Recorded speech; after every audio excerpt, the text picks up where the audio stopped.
در حقیقت عین جالوت کی فتح نے مصر اور شام میں رکن الدین بیبرس کی ہر دل عزیزی کو اوج کمال تک پہنچا دیا تھا۔ وہ مسلمانان مصر اور شام کا محبوب ترین قائد بن گیا تھا۔ دوسری طرف مصر کے سلطان ملک مظفر نے برسر اقتدار آ کر کچھ ایسے اقدامات کیے تھے جو مملوک امراء کو ناگوار گزرے تھے، لیکن منگولوں کے خطرے کے پیش نظر وہ خاموش رہے۔ اس خطرے کے دور ہوتے ہی اس کے خلاف جو آگ اندر ہی اندر سلگ رہی تھی وہ بھڑک اٹھی۔ چنانچہ لشکریوں نے ایکا کر کے سن 698 ہجری کو ملک المظفر کا قصہ پاک کر دیا۔ چنانچہ ملک المظفر کے قتل کے بعد مملوکوں نے اتفاق رائے سے رکن الدین بیبرس کو اپنا سربراہ منتخب کر لیا اور اسے 698 ہجری میں مصر کی حکومت پر بٹھا دیا گیا۔ اس کی تخت نشینی کے اعلان پر اہل مصر نے بڑے اطمینان اور مسرت کا اظہار کیا، چونکہ وہ رکن الدین کے جذبہ جہاد اور اعلیٰ کردار سے بخوبی واقف تھے اور وہ سمجھتے تھے کہ نیا سلطان منگولوں اور صلیبیوں سے نمٹنے اور عوام کی امنگوں کو پورا کرنے کے لیے پوری صلاحیت رکھتا ہے۔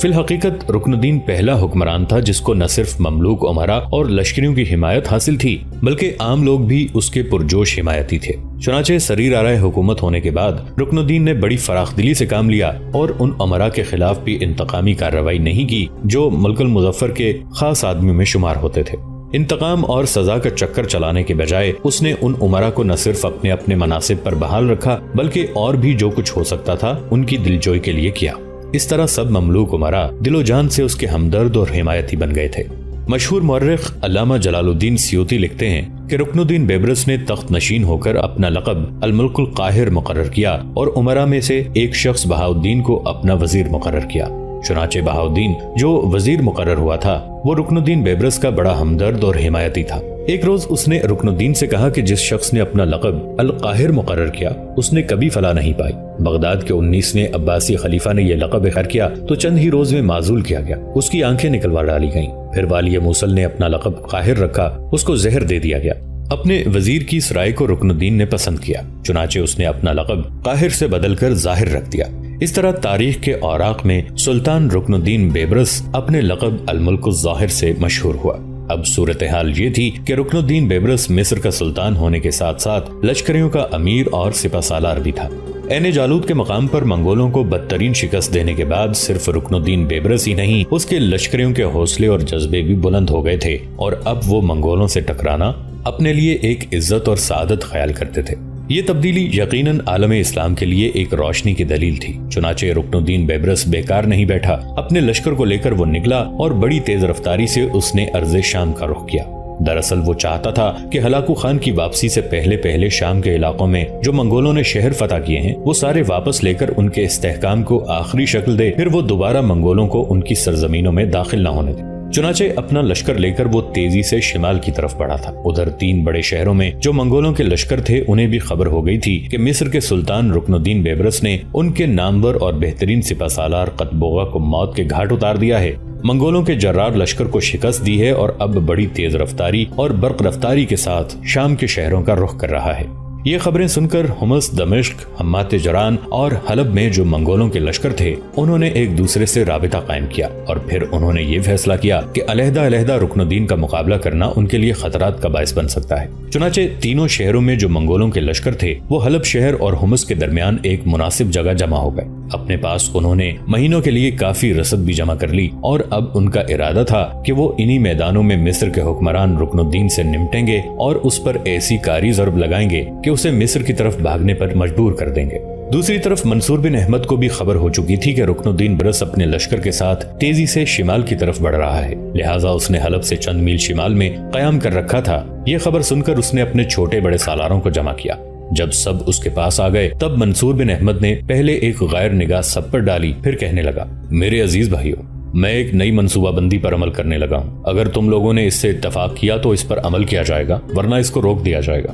یہاں تک کہنے کے بعد منصور بن احمد رکا، پھر اپنی بات کو آگے بڑھاتا ہوا وہ کہہ رہا تھا، ابھی تھوڑی دیر تک ہم یہاں سے مزید شمال کی طرف بڑی تیزی سے سفر کریں گے اور 10 میل آگے بڑھتے چلے جائیں گے۔ ہمارے مخبر ہمیں یہ اطلاع دے چکے ہیں کہ رکن الدین بیبرس ابھی اپنے لشکر کے ساتھ کافی دور ہے، لہٰذا ہم کئی میل شمال کی طرف چلے جائیں گے اور پھر منگولوں کے آس پاس بلکہ ان کے اندر بھی یہ خبریں پھیلا دیں گے کہ منصور بن احمد، شرف الدین کردی اور حسام الدین جوکندار اپنے لشکر کو لے کر کوہستان قیچاک کی طرف جا چکے ہیں، اور جب ان کے جاسوس ان علاقوں کا جائزہ لیں گے جہاں ہم نے اب قیام کر رکھا ہے تو یقیناً مان جائیں گے کہ ہم واقعی شمال کی طرف جا چکے ہیں۔ اور ہم حقیقت میں کئی میل دور تک شمال میں جا کر کسی مناسب جگہ پر پڑاؤ کر لیں گے، اپنے ارد گرد اپنے مسلح زبان پھیلا دیں گے تاکہ ان علاقوں میں یا ہمارے ارد گرد کوئی منگول خبریں لینے کے لیے بھٹکتا دکھائی دے تو اس کا قصہ تمام کر کے رکھ دیں۔ ابھی ہم 2 طرح کے اپنے ہرکارے اور مخبر تیار کریں گے۔ پہلے وہ ہوں گے جو منگولوں کے لشکر میں یہ خبریں پھیلائیں گے کہ منصور بن احمد شرف الدین اور حسام الدین کوہستان قیچاک کی طرف جا چکے ہیں۔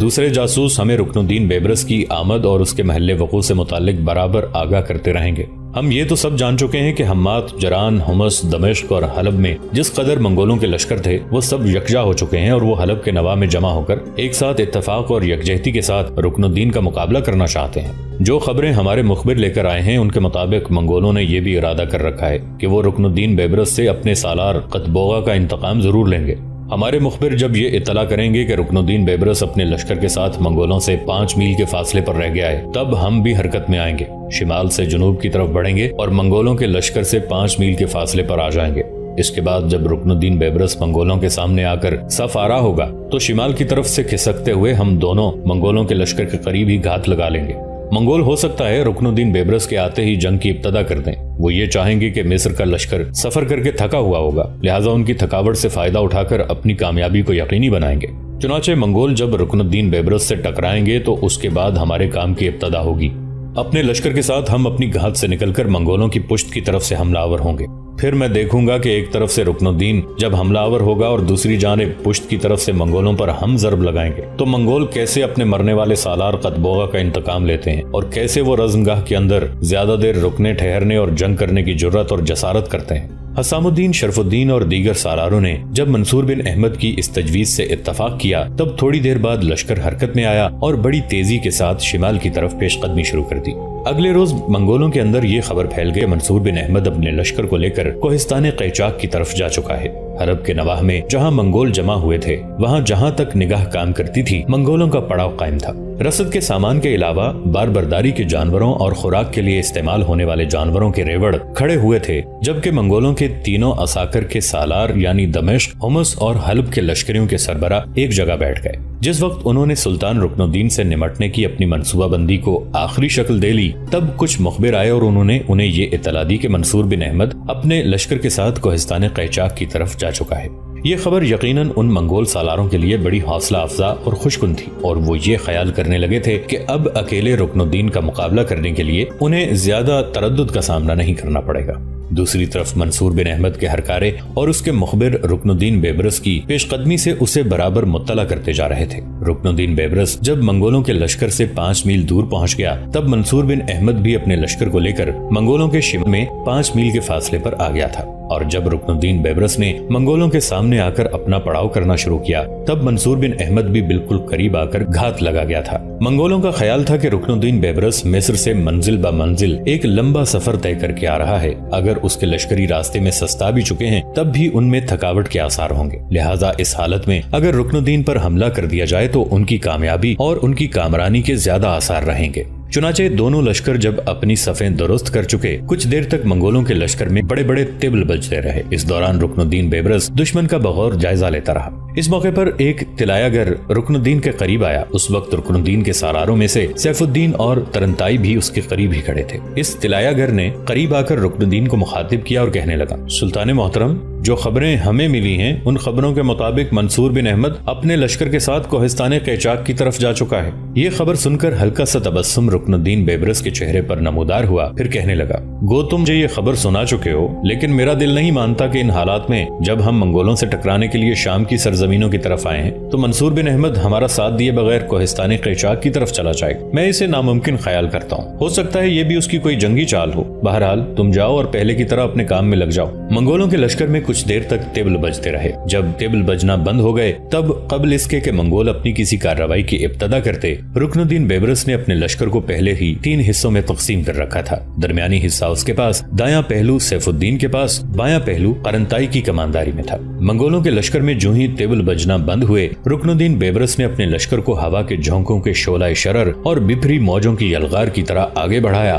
پھر وہ منگولوں کے لشکر حملہ آور ہو گئے تھے۔ جوابی کارروائی کرتے ہوئے منگول بھی رکن الدین بیبرس کے لشکر پر بربادیوں کی لامتناہی پرچھائیوں کی طرح ٹوٹ پڑے تھے۔ ابھی یہ ٹکراؤ تھوڑی ہی دیر ہوا تھا کہ اچانک منگولوں کے لشکر کی پشت پر تکبیریں بلند ہوئیں اور پھر دیکھتے ہی دیکھتے منصور بن احمد، شرف الدین کردی اور حسام الدین جوکندار منگولوں کے لشکر پر پشت کی جانب سے زہر کی طرح حملہ آور ہو گیا تھا۔ پشت کی جانب سے منصور بن احمد اور اس کے دونوں بڑے سالاروں کا یہ حملہ ایسا خوفناک، ایسا جان لیوا تھا کہ لگتا تھا کہ ان گنت گدھوں کے جھنڈ میں شاہینوں کے غول حملہ آور ہو کر سارے نظام کو درہم برہم کرنے لگے ہوں، یا بھیڑیوں کے غول پر تیندوے حملہ آور ہو کر تباہی اور بربادی کا ایک کھیل شروع کر چکے ہوں۔ پشت کی جانب سے زوردار حملے کرتے ہوئے منصور بن احمد اپنے لشکر کے ساتھ منگولوں کے اندر دور تک گھستا چلا گیا تھا، جبکہ سامنے کی طرف سے رکن الدین بیبرس، سیف الدین اور ترنتائی منگولوں کے ساتھ موت کا وہ کھیل شروع کر چکے تھے کہ انہوں نے اپنے سامنے آنے والے ہر منگول کو لقمہ اجل بنانا شروع کر دیا تھا۔ یہ کچھ دیر تک مزید ہولناک ٹکراؤ جاری رہا، یہاں تک کہ منگولوں کو بدترین شکست کا سامنا کرنا پڑا اور وہ میدان چھوڑ کر بھاگ کھڑے ہوئے۔ منگولوں نے اس موقع پر دو سمتوں میں بھاگنا شروع کیا، لہٰذا ایک سمت والوں کے پیچھے رکن الدین بیبرس لگ گیا تھا اور جو دوسری سمت بھاگے تھے ان کے پیچھے منصور بن احمد، شرف الدین اور حسام الدین لگ گئے تھے۔ منصور بن احمد نے جن منگولوں کا تعاقب کیا تھا ان کو گھیرنا شروع کر دیا، پشت کی طرف خود رہا، دائیں بائیں سے شرف الدین اور حسام الدین نے ان کا گھیراؤ کیا، انہیں روک دیا۔ سب سے پہلے انہیں گھوڑوں سے اترنے کے لیے کہا، پھر ان سے ان کے ہتھیار لے کر انہیں رسیوں میں باندھ دیا گیا اور اس جگہ واپس لایا گیا جہاں جنگ ہوئی تھی۔ وہ لگ بھگ 400-500 منگول تھے اور ان کے 400-500 گھوڑے اور ہتھیار ایک طرف کر دیے گئے تھے۔ ان سب کو نہتہ کر کے کھڑا کرنے کے بعد اچانک منصور بن احمد کو کوئی خیال گزرا، اپنے لشکریوں کے بیچ میں وہ زمین پر بیٹھا سجدہ ریز ہوا، پھر وہ بڑے کرب خیز انداز میں دعا مانگ رہا تھا، اے اللہ، تیرے کن فیکون کے نغموں میں پانی کے بلبلے ہواؤں کے بگولے جنم لیتے ہیں، اے خدائے جزل، یہ گاتا چاند ہنستے ستارے، یہ زندگی کی تڑپ اور اپنے شانوں پر چیختے بادل اٹھائے اور فضاؤں میں نشیلے خواب بکھیرتی یہ ہوا، سب تیرے کن کا کمال ہے، اے رب لازوال۔ مسلمانوں پر خون میں نہائی منزلوں کی گرد بحران کے دور اور جمود کے عہد کا دور ہے، ہمیں ہمت و استقامت دے کہ ہم منگولوں جیسے ابلیسوں کے منہ میں لگام ڈال کر ان کے اسم و جسم، ان کے نبض و نفس میں تیرگی کی ٹھوکریں بھر دیں۔ اے اللہ، میری مدد فرما کہ ہم ابہام پرست، متعصب اور جنونی منگولوں کے لیے مقدر کی بے نامی اور بربادی کھڑی کر دیں۔ اے اللہ، یہ منگول عصمتوں پر گندگی اچھالتے رہے ہیں، برہنہ شیطانی قہقہے بلند کرتے رہے ہیں۔ اے اللہ، انہوں نے آدمیت کے چیتھڑے اڑاتے، ماؤں کی گود کی نرمی اور آسودگی چھینی، چشم انسانیت کو لہو لہو کیا۔ اے اللہ، ہماری بھول چوک پر ہماری گرفت نہ کر، ہمارے معاملے میں سختی سے کام نہ لے۔ اے اللہ، ہمیں ہمت دے، ہماری مدد فرما کہ ہم اسلام کے غیر متبدل اصولوں پر قائم رہتے ہوئے پھر سے اپنی شیرازہ بندی کر کے دشمن کے اتحاد عملی اور ان کے شجر اقبال کو کاٹ کر رکھتے ہیں۔ اے اللہ، ہماری مدد فرما۔ اے اللہ، تیرے علاوہ کوئی مدد والا نہیں ہے، اے اللہ، ہماری مدد فرما۔ اس سے آگے منصور بن احمد کچھ نہ کہہ سکا، اس لیے کہ اس کی بکھرتی روتی آواز الفاظ کا ساتھ نہ دے سکی تھی۔ پھر وہ اپنی جگہ سے اٹھ کھڑا ہوا اور اس کے دائیں طرف شرف الدین اور حسام الدین کھڑے اپنی آنکھیں خشک کر رہے تھے اور پیچھے کچھ اجنبی کھڑے تھے، وہ بھی اپنی آنکھوں کی نمی صاف کر رہے تھے۔ پھر ان میں سے ایک حرکت میں آیا، اس نے اپنے بازو پھیلائے اور منصور بن احمد کو مخاطب کر کے کہنے لگا، اے میری قوم کے شاہین، میں رکن الدین بیبرس ہوں، تیری دعا کے سارے الفاظ سن چکا ہوں، مجھ سے گلے مل کہ میں تیری پیشانی کو چوموں، میں تیرے ان ہاتھوں کو بوسہ دوں جن سے تو نے منگولوں کے خلاف ایک ہیجان اور کوہرام کھڑا کر کے رکھا ہے۔ رکن الدین بیبرس کا نام سن کر منصور بن احمد چونکا، پھر آگے بڑھا اور رکن الدین بیبرس سے گلے مل گیا۔ رکن الدین نے کئی بار اس کی پیشانی چومی، اس کے ہاتھوں کو بوسہ دیا، پھر اسی انداز میں رکن الدین نے اپنے سالاروں سے اس کا تعارف کروایا اور منصور بن احمد ان سے بھی ملا۔ اس کے بعد بڑی عقیدت میں سلطان رکن الدین بیبرس منصور بن احمد کو مخاطب کر کے کہنے لگا، میرے عزیز، تیری ساری خبریں، تیرے سارے کارنامے، تیرے سارے مارکے مخبروں کے ذریعے ہمیں مصر میں پہنچتے رہے ہیں، میں نے کچھ بھی نہیں کیا جس کی آپ تعریف کر رہے ہیں، میں موت کے سمندر سے بھاگا ہوا ایک لشکری ہوں، حالات نے مجھے افسردہ چراغوں کی دھوئیں جلتی چربی کی طرح پگھلنے کے لیے زندہ رہنے دیا، جنگل کی صداؤں کی طرح بھاگ کر میں کوہستان قیچاک کی طرف آیا۔ سلطان محترم، آپ جانتے ہیں بھاگے ہوئے لشکری کو لوگ ایسا صحرا سمجھتے ہیں جس میں کشف حقائق نہ ہو، ایسا صدف سمجھتے ہیں جس میں موتی نہ ہو، ایسا پتھر جس میں گوہر نہ ہو، ایسی صحبا جس میں تلخی نہ ہو، ایسا پھول جس میں خوشبو نہ ہو، ایسا نطق جس میں حلاوت نہ ہو۔ میں تو یوں جانیے اب خود فراموشی کے عالم میں پڑا ہوں، موقوفی عمل کا لشکری ہوں، زندگی کے عذاب سے، تباہی اور بربادی سے بھاگا ہوا ایک ناکام سالار ہوں۔ رکن الدین نے ایک بار پھر آگے بڑھ کر منصور بن احمد کو گلے لگا لیا، پھر اپنے دونوں ہاتھ اس کے شانوں پر رکھے اور بولا، میرے عزیز ایسی کوئی بات نہیں ہے، میں جانتا ہوں کہ تم بغداد کے لشکریوں کے نائب سالار اعلیٰ رہے ہو، تم نے اور تمہارے سالار اعلیٰ فتح الدین داؤد نے یقیناً بغداد شہر کے نواح میں ہلاکو خان کو بدترین شکست دی تھی۔ اگر دوسرے سالار منگولوں کا تعاقب کر کے ضد نہ کرتے تو اب تک حالات مختلف ہوتے، ہماری تاریخ مختلف ہوتی اور تم ہلاکو کا تعاقب کرتے ہوئے یقیناً صحرائے گوبی کا رخ کرتے، لیکن چند سالاروں کی کوتاہی اور ان کی عاقبت نااندیشی نے ہمارے لیے تباہی اور بربادی کے در کھول دیے۔ یہاں تک کہتے کہتے رکن الدین کو رک جانا پڑا، اس لیے کہ ایک مسلح جوان اپنے گھوڑے کو سر پر دوڑاتا ہوا آیا۔ منصور بن احمد اسے پہچان گیا تھا، وہ اس کے مخبروں میں سے ایک تھا۔ اس موقع پر منصور بن احمد رکن الدین بیبرس کی طرف دیکھتے ہوئے کہنے لگا، سلطان محترم، یہ میرا ایک مخبر آیا ہے، دیکھتے ہیں یہ کیا کہتا ہے۔ قریب آ کر اس مخبر نے بلند آواز میں سلام کیا، پھر وہ سب سے مصافحہ کرنے کے بعد منصور بن احمد کے قریب ہوا اور بے پناہ خوشی کا اظہار کرتے ہوئے کہنے لگا، امیر، میں آپ کے لیے ایک خوشخبری لے کر آیا ہوں۔ یہ الفاظ سن کر رکن الدین بیبرس، منصور بن احمد اور وہاں کھڑے سالار اور لشکری چونکے تھے، یہاں تک کہ وہ مخبر پھر بولا اور کہنے لگا، امیر منصور بن احمد، آپ کے لیے اچھی خبر یہ ہے کہ خداوند قدوس نے آپ کو ایک اور بیٹا دیا ہے۔ جہاں آپ کے پہلے بیٹے کا نام احمد بن منصور ہے، اب آپ کی بیوی نے اپنے دوسرے بیٹے کا نام سعد بن منصور رکھا ہے۔ یہ خبر سن کر سب بے پناہ خوشی کا اظہار کر رہے تھے، باری باری سب منصور بن احمد کو مبارکباد دینے لگے تھے۔ پھر رکن الدین نے کچھ سوچا اور منصور بن احمد کو مخاطب کر کے کہنے لگا، میرے عزیز، میں نے سن رکھا ہے کہ تمہاری بیوی کا نام کیتھرین ہے اور وہ آرمینیا کے شہنشاہ کی بیٹی ہے۔ ہلکا سا تبسم اس موقع پر منصور بن احمد کے چہرے پر نمودار ہوا، پھر کہنے لگا، سلطان محترم، آپ نے ٹھیک سنا ہے، میری بیوی کا نام کیتھرین ہے اور وہ آرمینیا کے بادشاہ ہیشون کی بیٹی ہے۔ پھر سلطان نے دشمن کے پڑاؤ کی ہر چیز پر قبضہ کرنے کے بعد وہاں پڑاؤ کرنے کا حکم دیا، ساتھ ہی ساتھ اپنے سارے سالاروں کے ساتھ ایک جگہ بیٹھ گیا۔ تھوڑی دیر خاموشی رہی، پھر منصور بن احمد کی طرف دیکھتے ہوئے سلطان نے پوچھ لیا، منصور بن احمد، میرے بھائی، ہماری نسبت منگولوں کے خلاف تمہارا تجربہ زیادہ ہے، پہلے مجھے یہ بتاؤ کہ جیسا کہ ہم نے اس سے پہلے فلسطین کے میدانوں میں ہلاکو خان کے لشکر کو بدترین شکست دی ہے اور اس کے بہترین سالار قطبوغا، اس کے بیٹے کے علاوہ ان کے سالاروں کو موت کے گھاٹ اتار دیا ہے، اور یہاں حلب کے نواح میں بھی ہم نے ہلاکو کے متحدہ لشکر کو بدترین شکست دی ہے اور ان کی تعداد کو خوب کم کیا ہے، ان سارے حالات کو سامنے رکھتے ہوئے تمہارا کیا اندازہ ہے؟ کیا یہ خبریں ملنے کے باوجود بھی ہلاکو خان اپنے مرکزی شہر قراقرم جائے گا، وہاں ہونے والی منگولوں کی قرولتائی میں شریک ہوگا؟ رکن الدین بیبرس یہاں تک کہنے کے بعد جب خاموش ہوا تب منصور بن احمد بولا اور کہنے لگا، دوستو، آج کے لیے اتنا ہی۔ اسی کہانی کی اگلی قسط کے ساتھ بہت جلد حاضر ہوں گے۔ نیچے کامنٹ سیکشن میں اپنی رائے کا اظہار ضرور کیجیے گا۔ ہمارے اس چینل کو سبسکرائب کر کے نیچے موجود بیل آئیکن کو بھی ضرور کلک کیجیے گا۔ اگلی ملاقات تک کے لیے ہمارا اور آپ کا اللہ نگہبان۔